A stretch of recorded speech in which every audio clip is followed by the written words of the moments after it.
औज़ुबिल्लाहिमिनश्शैतानिर्रजीम बिस्मिल्लाहिर्रहमानिर्रहीम रब्बि इश्रह ली सदरी वयस्सिर ली अमरी वाहलुल उक़्दतम मिन लिसानी यफ़क़हू क़ौली। Dear students, I am Latif Awan, your chemistry teacher. बेटा हम chemistry second year chapter number 8 aliphatic hydrocarbons में अल्कीन्स के रिएक्शंस की डिस्कशंस कर रहे हैं। अपने लास्ट लेक्चर में हमने बेटा इलेक्ट्रोफिलिक एडिशन रिएक्शंस, हमने मार्कोनी-कोप्स रूल की स्टडी की थी और आज हम टोटली 5 रिएक्शंस हैं हमारे सिलेबस में अल्कीन्स के एडिशन रिएक्शंस में, और आज हम लास्ट 3 रिएक्शंस बेटा डिस्कस करेंगे जी। पहला रिएक्शन है जी एडिशन ऑफ सल्फ्यूरिक एसिड। हमने अल्कीन में सल्फ्यूरिक एसिड करना है बेटा। बेसिकली ना ये रिएक्शन हमारे पास हाइड्रेशन ऑफ अल्कीन की होती है। अल्कीन में हम वाटर ऐड कर देते हैं, लेकिन बच्चों डायरेक्ट वाटर ऐड नहीं किया जा सकता, तो हम सल्फ्यूरिक एसिड, ये देखें जी, ये आप समझेंगे। बेसिकली हमारे पास क्या है, ये इथीन है या जिसे हम इथाइलिन कहते हैं। ये हमारे पास क्या है बच्चों, ये सल्फ्यूरिक एसिड है। हम जैसे ही अल्कीन में या इथीन में सल्फ्यूरिक एसिड ऐड करते हैं कोल्ड फॉर्म में, मतलब रूम टेम्परेचर पर 25 डिग्री सेंटीग्रेड रूम टेम्परेचर में, कोल्ड फॉर्म में, तो बेटा हमारे पास ये देखें CH3, एक कार्बन पर हाइड्रोजन, ये हमारे पास पार्शियल पॉजिटिव चार्ज हाइड्रोजन, और बाकी सारे का सारा ये हमारे पास पार्शियल नेगेटिव। ये लें बेटा जी, एक कार्बन पर हमारे पास OSO3H आ गया और एक कार्बन पर हमारे पास हाइड्रोजन आ गई। This is called ethyl hydrogen sulphate. Ethyl hydrogen sulphate बन गया या इथाइल बाइसल्फेट बन गया। हमारे पास इथाइल बाइसल्फेट भी हम इसे कहते हैं, इथाइल हाइड्रोजन सल्फेट भी कहते हैं जी बच्चों। इथाइल हाइड्रोजन सल्फेट में अगर हम बॉइलिंग वाटर डालें 100 डिग्री सेंटीग्रेड पर, तो बेटा जी ये देखें, यहाँ पर हमारे पास ये बॉन्ड ब्रेक हो गया, यहाँ पर ये, तो O के साथ H आ गया और SO3H के साथ जब OH मिला तो ये सल्फ्यूरिक एसिड। तो ये देखें जी, हमने क्या बना लिया बेटा जी, इथाइल अल्कोहल बना लिया। तो अल्कीन से अल्कोहल, अब जितने कार्बन वाला हम अल्कीन लेंगे उतने कार्बन वाला अल्कोहल बन जाएगा। हमने 2 कार्बन वाला अल्कीन लिया था, 2 कार्बन वाला अल्कोहल बन गया। अगर बेटा हम 3 कार्बन वाला अल्कीन ले लें, ये लें जी, हम प्रोपीन ले रहे हैं, तो प्रोपीन में हम जब सल्फ्यूरिक एसिड डालेंगे, अगेन बेटा एक कार्बन पर हमारे पास H आ जाएगा और एक कार्बन पर हमारे पास OSO3H आ जाएगा। ये हमारे पास जो काम हुआ है एज पर मार्कोनी-कोप्स रूल, हमारे पास मार्कोनी-कोप्स एडिशन हुई है। हम अपने लास्ट लेक्चर में से बड़ी डिटेल से डिस्कस कर चुके हैं। अमीर अमीर तर होगा, मतलब जहां पर ज्यादा हाइड्रोजन है वहां हाइड्रोजन जाएगी, जहां पर हाइड्रोजन कम है वहां पर नेगेटिव पार्ट जाएगा। तो ये लें बेटा जी, हमारे पास ये है, ये हमारे पास जो है ये अब बन गया प्रोपाइलीन, हमारे पास बाइसल्फेट आए, बाइसल्फेट बन गया। अब जैसे इसमें हम वाटर डालेंगे, उबलता हुआ पानी डालेंगे बॉइलिंग फॉर्म में, तो बेटा ये देखें, ये बॉन्ड हमारे पास ब्रेक हो जाएगा, तो हमारे पास ये 2 प्रोपेनॉल बन गया, 2 प्रोपेनॉल, या जिसे हम लोग जो है आइसो प्रोपेनॉल भी कहते हैं, ये इसका कॉमन नेम है, आइसो प्रोपेनॉल बन गया, 2 प्रोपेनॉल बन गया। तो ये लो बच्चों, फर्स्ट एडिशन रिएक्शन आज हमारी डिस्कशन हो गई कि हम अल्कीन में जैसे ही सल्फ्यूरिक एसिड ऐड करते हैं कोल्ड एंड हॉट फॉर्म में, पहले कोल्ड फॉर्म में हम सल्फ्यूरिक एसिड ऐड करते हैं और उस सूरत में हमारे पास जो है वो हाइड्रोजन सल्फेट बन जाते हैं, हमारे पास इथाइल हाइड्रोजन सल्फेट या प्रोपेन हाइड्रोजन सल्फेट। और नेक्स्ट स्टेप में हमारे पास क्या होता है बेटा, हम उसमें उबलता हुआ वाटर डालते हैं, तो उस सूरत में हमारे पास जो है वो अल्कोहल में चेंज हो जाता है और सल्फ्यूरिक एसिड आउट हो जाता है। ये लें जी, second reaction addition of halogen. Basically हमने सेकंड 4 रिएक्शन नंबर, मतलब आज का सेकंड और थर्ड रिएक्शन, वैसे 4 और 5 रिएक्शन हमारे पास जो हैं, इसमें हमने हैलोजिनेशन ही करनी है। लेकिन बेटा हैलोजिनेशन अब 2, एक CCl4 मतलब इनर्ट सॉल्वेंट की मौजूदगी में, हम इनर्ट सॉल्वेंट की मौजूदगी में हैलोजिनेशन करेंगे। और हैलोजिनेशन आपको पता है कि बेटा हैलोजिनेशन X जो है वो आपके पास फ्लोरीन हो सकता है, क्लोरीन हो सकता है, ब्रोमीन हो सकता है, आयोडीन। अब आप जानते हो बेटा आर्डर ऑफ इसकी रिएक्टिविटी, फ्लोरीनेशन बहुत ज़्यादा विग्रस होती है, क्लोरीनेशन, ब्रोमिनेशन और आयोडोनेशन बहुत ज़्यादा स्लो होती है।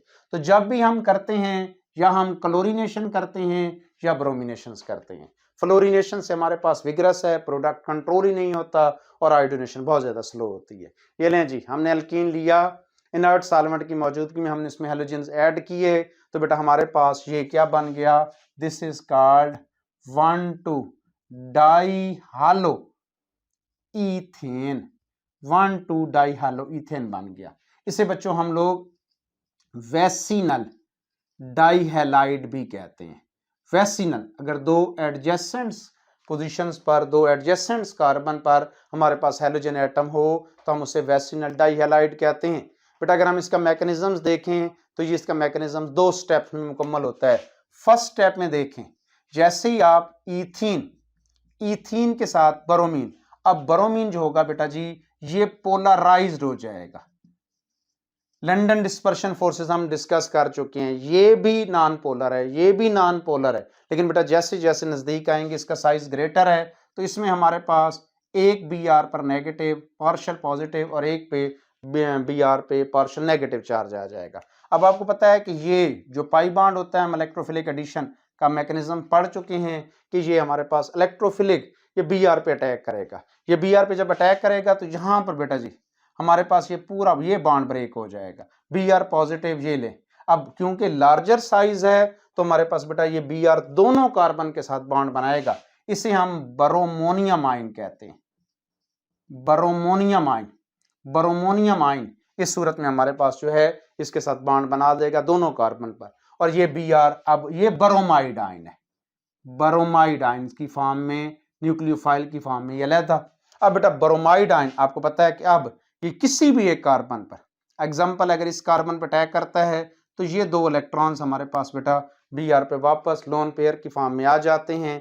तो ये देखें जी, अब ये अटैक हमेशा ये ख्याल रखना है, ये अटैक हमेशा अपोजिट साइड से करेगा, अपोजिट साइड से करेगा। तो ये देखें ये बी आर अपोजिट, ये हमारे पास दूसरा बी आर वापस से अपने लोन पेयर ले लिया बी आर, तो हमारे पास ये 1,2 डाई ब्रोमो ईथेन बना।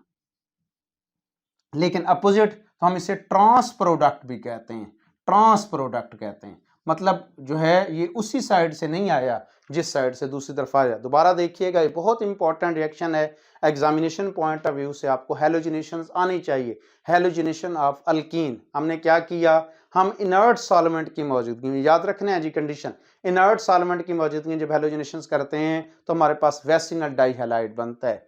जब हम इसका मैकेनिज्म हमारे पास क्लोरीनेशन हम करते हैं या ब्रोमिनेशन करते हैं, हमारे पास ये जो ब्रोमीन होता है ना बेटा ये रेड कलर का लिक्विड होता है, ये ब्रोमीन हमारे पास रेड कलर का लिक्विड है। जैसे ही हम इसको डालते हैं अगर ये रिएक्शन हो जाएगा तो इसका कलर डिस्चार्ज हो जाएगा, तो इसलिए हम इसे red colour of bromine is discharge, so it is used to detect the presence of double bond in a compound. किसी कंपाउंड में अगर डबल बॉन्ड की आइडेंटिफिकेशन करनी हो, मतलब आपने बेटा आइडेंटिफिकेशन टेस्ट है, अल्केन अल्कीन अल्काइन आपके पास मौजूद हो और मैं आपसे कहूँ कि बेटा आप बेंजीन हाइड्रोकार्बन मौजूद हैं, तो अल्कीन फौरी तौर पर जैसे ही आप ब्रोमीन वाटर उसमें डालेंगे, ये लिक्विड फॉर्म में होता है, रेड कलर में होता है, इसका कलर डिस्चार्ज हो जाएगा। ये लें जी, हमारे पास ये रिएक्शन 2 स्टेप में मुकम्मल होता है। फर्स्ट स्टेप में ब्रोमीन पोलराइज्ड हो जाती है और ब्रोमोनियम आयन बनता है, और सेकंड स्टेप में ब्रोमाइड आयन अटैक करता है अपोजिट साइड से, तो हमारे पास बेटा जी वैसिनल जो है वो हैलाइड्स बन जाते हैं। लेकिन ये जो वैसिनल डाई हैलाइड्स होते हैं ये हमारे पास ट्रांस फॉर्म में बनते हैं, मतलब अपोजिट साइड से आता है। चलें जी, नेक्स्ट हमारे पास है जी एडिशन ऑफ हाइपोहेलस एसिड। ये भी हैलोजिनेशन है, लेकिन बच्चों ये हैलोजिनेशन हमारे पास एक्वस सॉल्यूशन में होता है, एक्वस मीडियम में। यहां पर एक्वस मीडियम डालते हैं, देखें मीडियम का से प्रोडक्ट चेंज हो जाएगा। अब बेटा ये हमारे पास हैलोजेंस है, X2 है, ये आप इधर देखें। अब ये हमारे पास वाटर है HOH।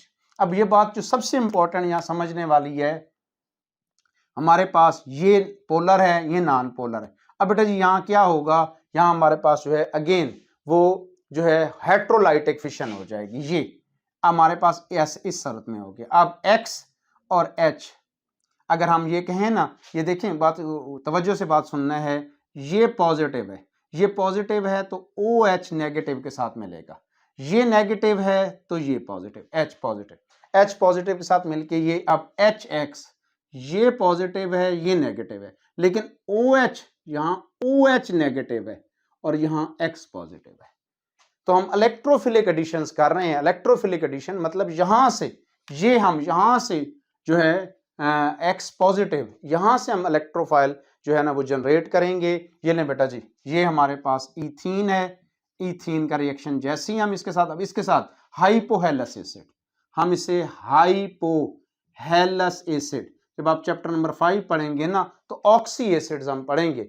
हाइपोहेलस एसिड HOX, ये हाइपोहेलस एसिड मतलब HOF नहीं है, स्टेबल नहीं है, नहीं बनता, लेकिन HOCl, HOBr, HOI हम बना लेते हैं। ये लें बेटा जी, आप हाइपोहेलस एसिड का जब रिएक्शंस करेंगे हाइपोहेलस एसिड का, तो ये देखें जी हमारे पास अब एक अगेन डबल बॉन्ड, ये ब्रेक होगा, OH नेगेटिव है, X पॉजिटिव है। तो फर्स्ट पहली जो हमारा फर्स्ट अटैक होगा वो इसका इलेक्ट्रोफाइल का, हमारे पास इलेक्ट्रोफाइल X पॉजिटिव है, pi electron X file attack करेंगे X, और नेक्स्ट स्टेप में OH आएगा। अब ये बेटा हमारे पास जो बनी है ये अल्कोहल है, हम इसे हालो हाइड्रीन कहते हैं। अल्कोहल बन गया हमारे पास, OH ग्रुप जहां मौजूद है वहां अल्कोहल हम इसे कहते हैं। अगर यहाँ पर Cl लगता तो हम इसे क्लोरोहाइड्रीन कहते, यहाँ पर इस जगह पर। अगर हमारे पास Br लग जाता तो हम इसे ब्रोमोहाइड्रीन कहते। सिमिलरली, क्योंकि ये तो सिमेट्रिकल थे, अगर हम अनसिमेट्रिकल ले लें, प्रोपीन ले लें, तो बेटा HOX, अब अगेन यहां पर हमारे पास जो है वो मार्कोनी-कोव्स रूल एडिशन होगी, मार्कोनी-कोव्स एडिशन होगी। मार्कोनी-कोव्स रूल के मुताबिक अब ये आपके पास जो है अगेन हालोहाइड्रीन बन जाएगी, ये हमारे पास 3 कार्बन वाली, और मार्कोनी-कोव्स रूल के मुताबिक मतलब नेगेटिव पार्ट वहां जाएगा जहां हाइड्रोजन कम है। देख लें, जहां हाइड्रोजन कम है वहां नेगेटिव पार्ट, और पॉजिटिव पार्ट वहां जाएगा जहां ज्यादा हाइड्रोजन है। उम्मीद है आपको आज तीनों एडिशन रिएक्शन, हमारे एडिशन रिएक्शन में हमने हेलोजिनेशंस की थी, फिर बेटा हमने एडिशन ऑफ HX, और मैंने आपको मार्कोनी-कोव्स रूल लास्ट लेक्चर में पढ़ाया। आज हमने एडिशन ऑफ सल्फ्यूरिक एसिड, हमने अल्कोहल प्रिपेयर किए, हमने हेलोजिनेशंस की, हेलोजिनेशन से हमने वेस्नल डाइहैलाइड बनाए, और लास्ट में हमने जो है वो एडिशन ऑफ हाइपोहेलस एसिड की। उम्मीद है आपको मेरी बातें समझ आई होंगी। अल्लाह पाक आप लोगों का हामी और नासिर हो, दुआओं में याद रखिएगा बेटा जी।